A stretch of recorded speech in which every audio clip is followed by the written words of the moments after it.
hay-adda Puntland u qaabilsan daryeelka dadka la nool xanuunka AIDS-ka iyo sidoo kale ka hortagga xanuunkaasi ee marka magaceeda la soo gaabiyo loo yaqaano BAG ayaa magaalada Garowe caasimadda Puntland waxay ku qabatay xus ballaaran oo loogu dabaaldegayo 1 December oo ah markii uu adduunku u aqoonsaday maalintaasi.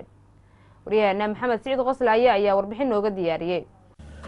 xuska maalinta AIDS-ka adduunka ayaa aroornimadii horeba ka bilaabmay bariga magaalada Garowe ee caasimadda Puntland waxaana halkaasi socod ka soo bilaabay kooxaha ay soo abaabushay hay'adda daryeelka iyo ka hortagga xanuunka AIDS-ka Puntland ee BAG.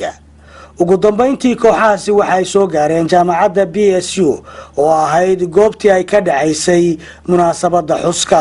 agaasimaha hay'adda BAG ee Puntland Cabdulqaadir Maxamed Axmed ayaa ka warbixiyay heerka uu marayo cudurkan deegaanada Puntland.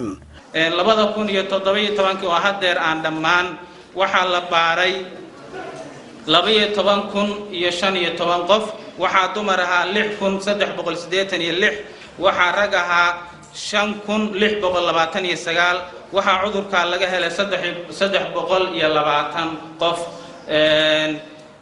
daatadan 2017 waa ilaa bishii 9 waxaan rabaa inaan cadeeyo in cudurkan HIV AIDS uu jiro oo xaqiiq ay tahay infectionkiisu uu jiro. waxaan ugu sii faafinayana waxa weeye dadkeenu wali uma wacyigelina wacyigelintii baa ugu yar. waxa kale oo jira ayadana faquuq iyo dhaleecayn lagu hayo dadka la nool xanuunkaas taasoo keentay argos iyo caawinimo in ayagiina sameeyaan. maxamuud warsame oo kamid ah bulshada la nool xanuun ayaa ka warbixiyay dhibaatooyinka ay la kulmaan bulshada xanuunka la nool iyo in loo baahan yahay in bulshadaasi xil gaar ah la iska saaro. 240 bay maraysay maantana 600 oo qof ku jirta suuqa waxa dadkaas maalinta way caafimaad qabeen 340 caafimaad qabta maanta jireen. waxaan ka digaynay in kaloo jiran aad shaqeyshiin baa jiranaysa.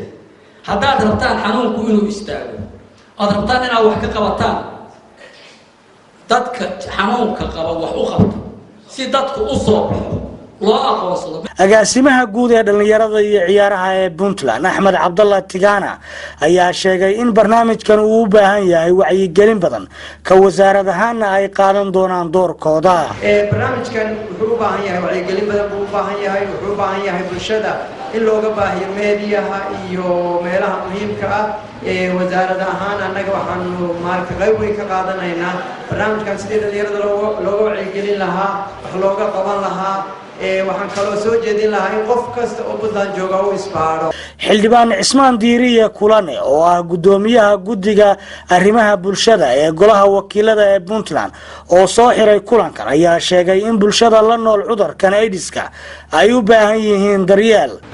hay'adda BAG iyo dadka cudurka la nool waxaan iyagana u soo jeedinayaa sida hay'adda BAG laga bilaabo maanta wixii bari loo gaaray in la furo sanduuq ay leeyihiin oo dadka wax loogu urursho oo qodayada baarlamaanka arrimaha bulshada aan bilowno oo annagu iska bilowno oo dibadda iyo gudahaba ku dhiiragelinno si aan u daboolno dhammaan baahiyaha jira.